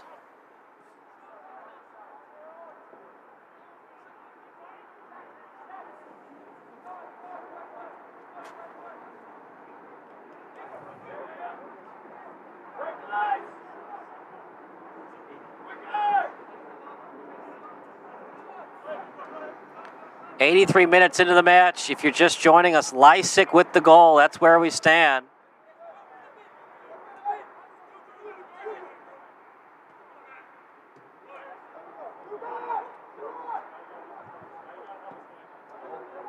Lysick wasn't ready for it. Somehow got a piece of it. He cheated up a little bit too much. And just barely got a piece of it as he was backtracking back into his own net. Mistake by Valken. He's been great, but you don't want to make silly mistakes like that. Give your team a chance to get the equalizer. No pulling to get a goalie, obviously, in soccer. Try to get it over to Ortiz. Kind of a lack of communication there. That time Hayes taps Ortiz's stomach, telling him to shake that one off.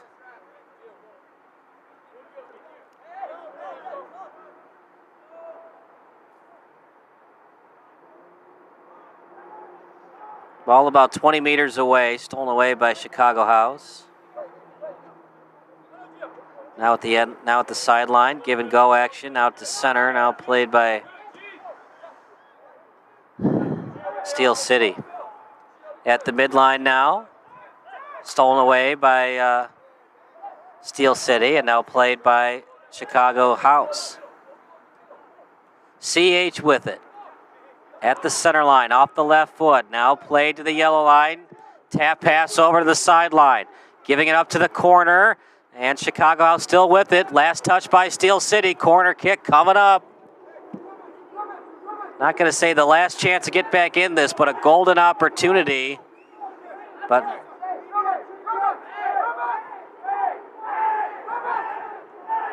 wait a minute. My goodness. It's got to be a corner kick.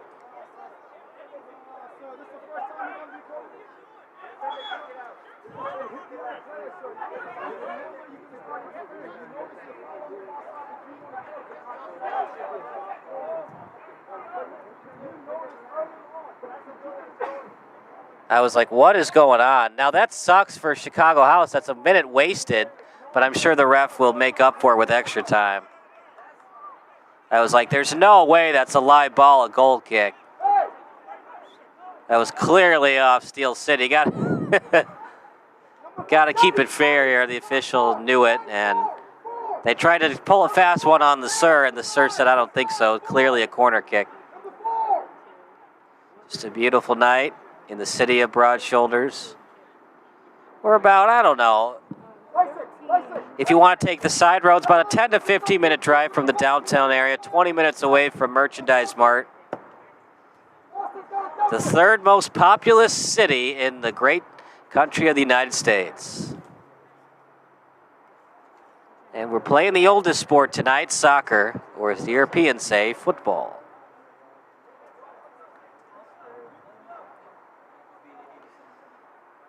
Chicago House taking their time. They're getting the right numbers for their forwards. Oscar Duencall back into the game. This really is the play of the game for Chicago House AC. They got to score on this corner. Ball loose. Chicago House trying to maintain possession. What's the call? Last touch by Chicago. Well, you don't blame them for wanting to take their time like that. Pretty much knew that was their last chance. Now for Steel City, just play a little keep away and get the win.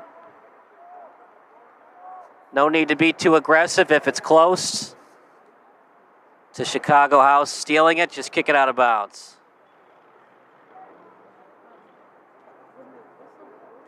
Got to get the ball off in 30 seconds, otherwise it's delayed game. They do. Overhead pass.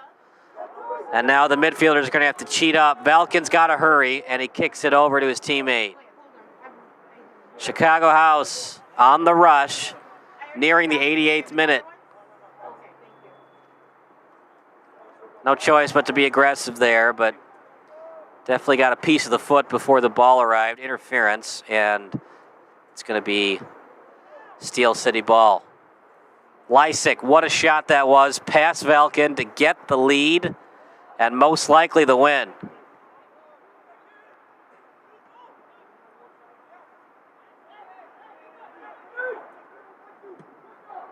Kick straight up.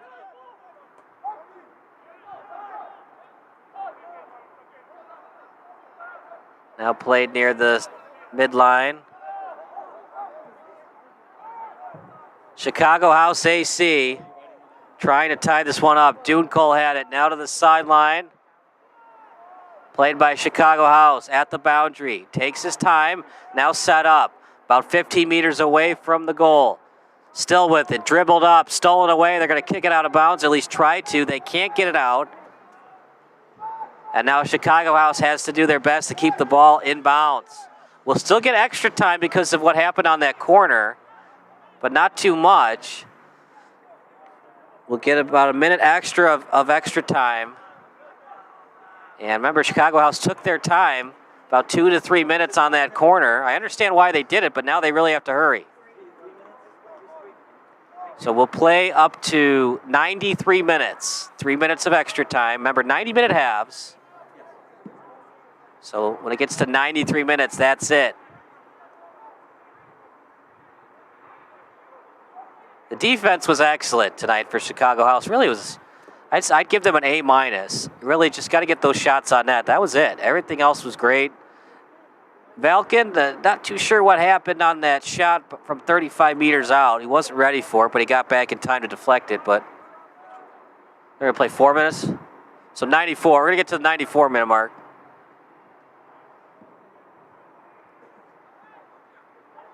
Played by Chicago House.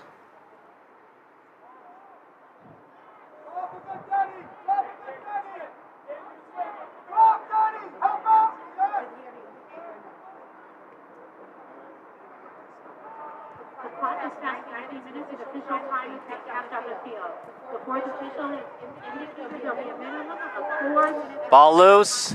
Deppenbrock with a great job getting it.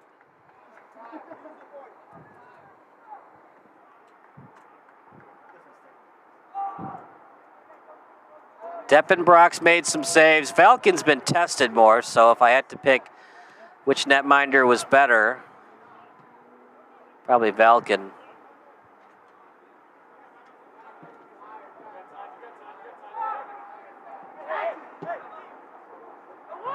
Ball straight up.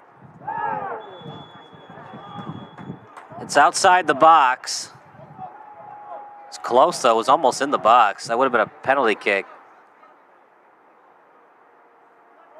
And now it's decision time for Chicago House. Do you go quick or do you try to set up a play here?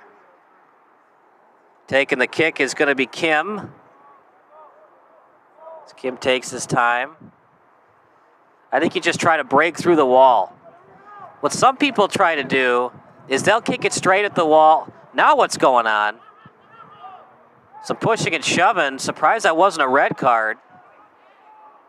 Tries to break through the wall. Can't get it on net. That's just been the story today for Chicago House. Excellent kick. But maybe you're overthinking a little bit, putting a little bit too much on it, and it's going wide and high. You can't score if you can't get it on net. Easier said than done, obviously, but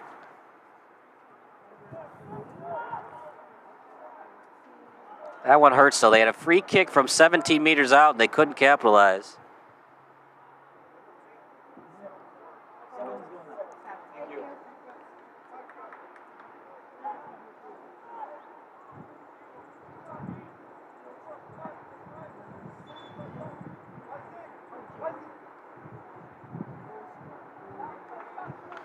By the way, it's 7-1 Yankees, so I feel bad for all those people at guaranteed rate right now.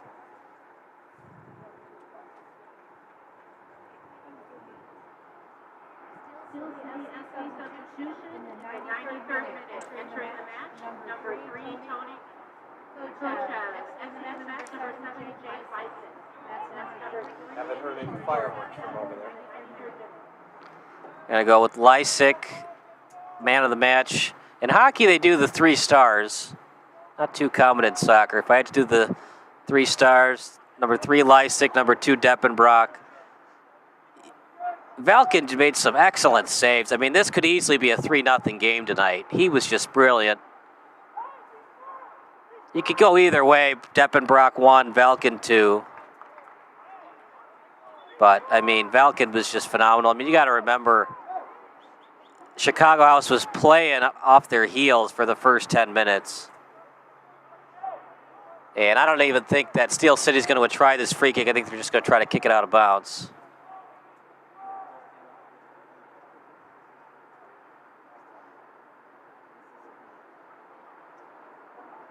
Corner played.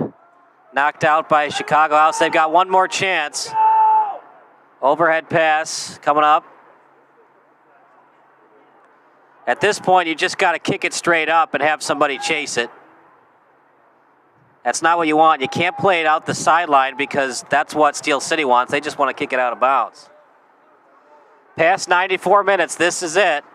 But it's Steel City ball, so they're just going to kick it out of bounds and get the win. Or they could try to play for their fantasy stats.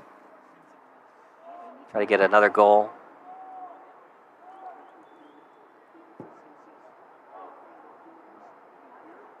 Hey, you know what? It's a semi-pro league. Try to have some fun.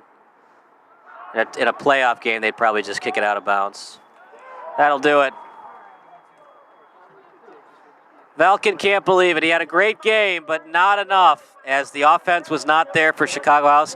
They just could not get enough shots on net, and that does it. A 1-0 win for Steel City. We'll go to break. Post-game interviews coming up next. You're watching Steel City against Chicago House AC. Final score, Steel City with the win, a 1-0 shutout. Sports Broadcast Solutions is a broadcasting network for everyone. We broadcast sporting events for people of all ages, including adult leagues, high school leagues, and kids.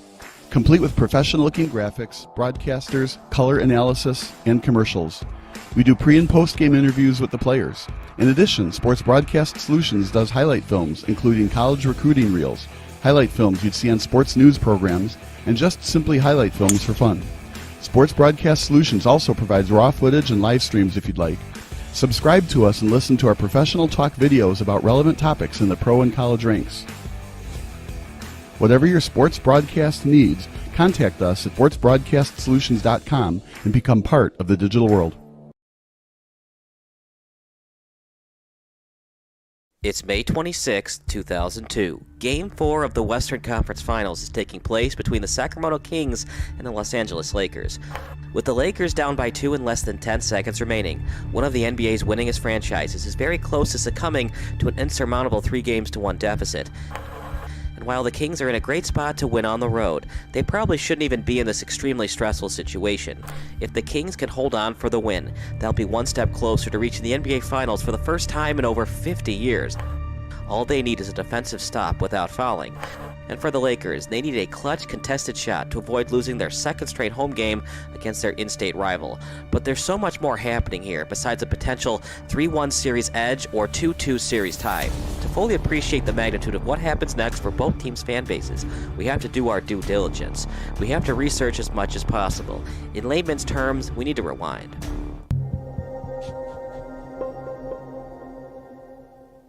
Down by 2 and the clock ticking. The Lakers are in a precarious spot. They can either go for the win with a 3 or try to make a contested mid-range jumper and play for overtime.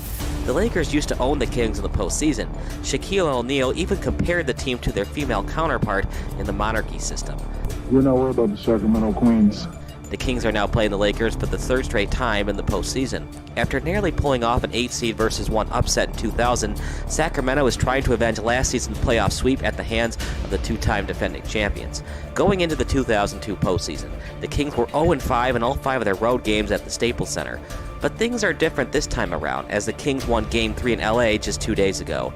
And with summer less than a month away, the Kings are seconds away from taking a very important 3-1 edge. But the team with the Western Conference's best record shouldn't be in this spot. Let me explain. Sacramento led by 20 points at the end of the first quarter, and they increased its cushion to as many as 24 after a dunk by Hito Turkoglu gave his team a 48-24 lead early in the second quarter. The Lakers then made it respectable by becoming lethal from downtown. 6 of their last 8 points were via the three-pointer, including a buzzer beater by Samaki Walker at the end of the first half. Still, the Lakers are nowhere near their usual dominance against the Kings. A 14-point halftime deficit is certainly better than 24, but with Mike Bibby scoring 15 of his 18 team-leading points away from the three-point line, the Lakers are basically getting destroyed off the dribble. Every single Lakers starter has a plus-minus worse than a -5.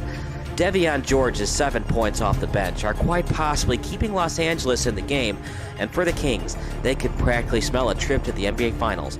All they have to do is hang on for the dub. A 65-51 lead at halftime doesn't guarantee victory, of course, but the Kings can smell blood after getting swept by the Lakers during last season's Western Conference semifinals. The Kings are one step closer to achieving something they haven't done since they used to play in Rochester, New York, reach the NBA championship round. During the infancy days of the National Basketball Association, the small-market Rochester Royals defeated the New York Knickerbockers 4-3. It was a big win for the NBA, as it proved to the fans even small markets could compete with the top media markets and glamour of New York City and Boston.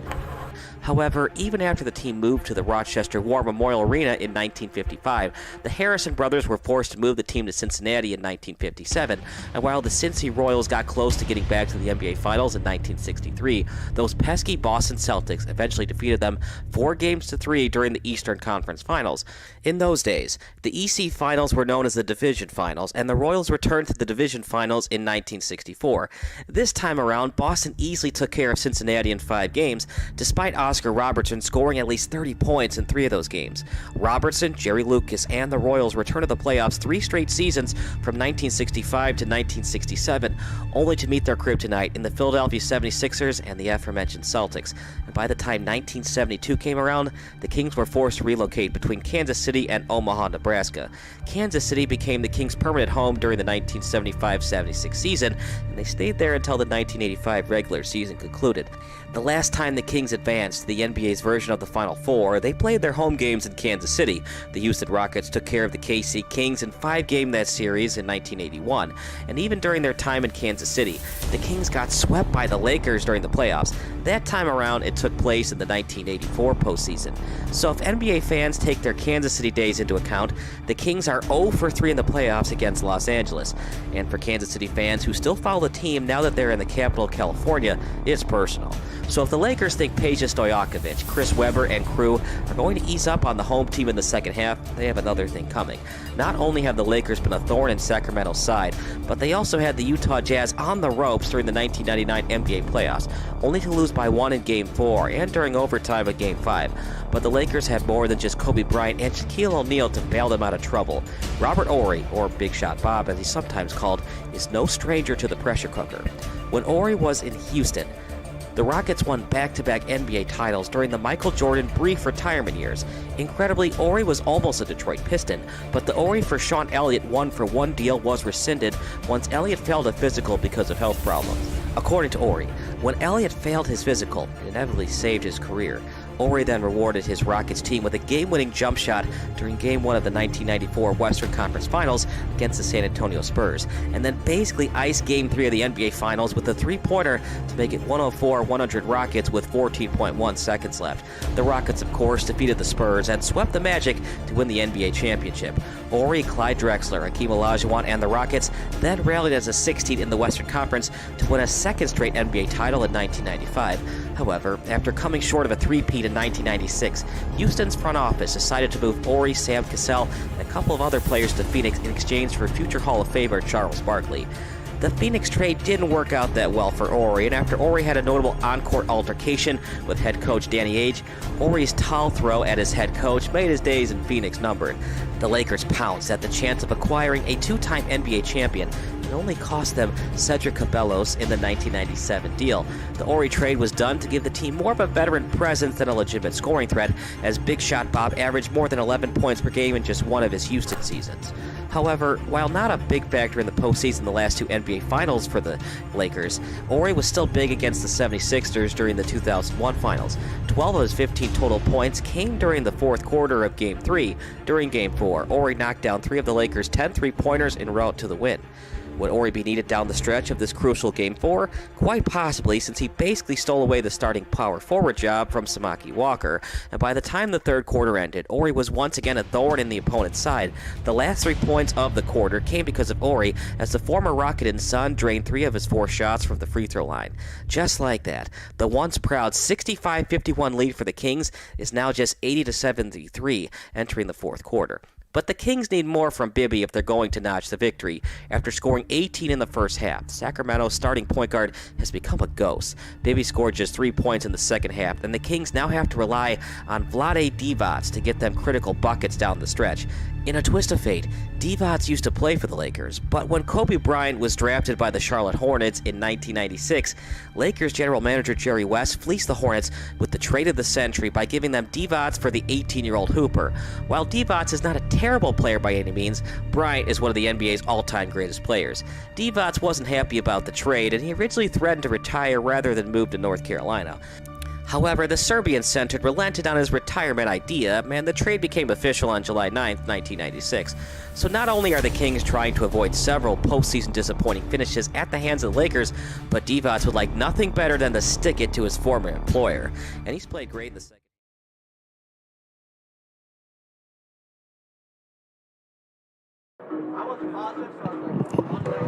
Welcome to the post-game show brought to you by Sports Broadcast Solutions. My name is Kyle Smith, but mine doesn't matter. This young man matters. A.R. Smith, the captain. A tough loss, 1-0 to Steel City FC. You guys played hard, having some trouble getting some shots on net, though. Have you guys been working on that in practice? We've more so been trying to build an identity without the ball. We know we have players that can play. We know we have playmakers. We're more so trying to figure out a way to become a unit so that we can defend as one team as well as attack as one team. Not so much emphasis on going forward to goal yet, but goals will come. For sure. I mean, you got a lot of opportunities. Just get those shots on net. It's definitely gonna equate to some goals. Yeah, definitely agree. As forwards, starting with myself, I got to be a little bit more clinical, a little bit more goal hungry, to say the least. But at the same time, I do like to play good soccer, and I'd rather play good soccer and lose the game than to score 2 goals and the team play bad. Always a teammate. That's why you're the captain. It's always about the team, not about you. Selfless, not selfish. I love it, AR. 1-0 loss. How did it feel, though, be back on the pitch? What a beautiful night for soccer tonight. Yeah, actually, super excited about the weather, first and foremost, being from Chicago. To be back on the pitch, that's my first 90 in 6-7 months with my wrist injury, so it felt really, really good to get 90 under my belt again. 1-0 loss. Falcon was great between the pipes. What does he do in practice? And it leads to game action where it's so tough for people to get the balls past him. Man, we train how we play, to say the least. So you see him making saves like that, you got to believe that we're testing him in practice as well. A little bit more individual stuff in practice, so 1v1s, 2v2s. So those close stops that he has to make, that's why he's there. You guys were great on the defensive end after the first 10 minutes. What adjustments did you make after the first 10 minutes? Looked like Steel City was taking it to you from the opening start of the game. Then after that, you were definitely doing great on the defensive end to clear that ball out quick and get it to your midfielders and attackers. Like I said, we got a lot of individuals on this team that are fully capable of going to the next level. So that first 10 minutes is our first 90 together, to say the least. So we had to get rid of that individualism and trust each other. Our biggest thing right now is trust. We got to be able to give the ball to who we know and understand that our teammate's going to do what he's supposed to do with it. The second people start dribbling too much, it becomes an issue. So that first 10 minutes was all about finding ourselves. Final thoughts about the match tonight. Not the results you wanted, but definitely great defensive work by your team tonight. Yeah, definitely not worried about it. First game of the season. We got a lot of guys coming in. That's going to boost the level in practice, make people fight for spots a little bit harder. 1-0 loss, first game of the season, not worried about it at all. All right, AR, get some sleep and back at it tomorrow. No days off, right, as Bill Belichick would say. Yeah, get a recovery running in the morning, go play with my dog a little bit, put my feet up, hang out. All right, that's A.R. Smith. That does it for our post-game show. So for Chris Angela, Bob Vilsaway in our studio, I'm Kyle Smith signing off. A 1-0 loss for Chicago AC, and we'll see you next time on Sports Broadcast Solutions.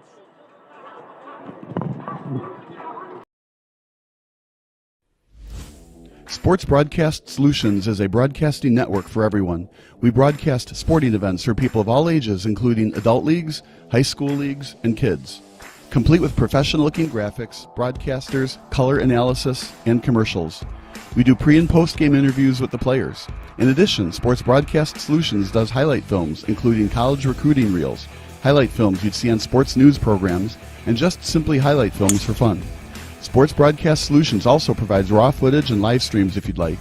Subscribe to us and listen to our professional talk videos about relevant topics in the pro and college ranks. Whatever your sports broadcast needs, contact us at sportsbroadcastsolutions.com and become part of the digital world.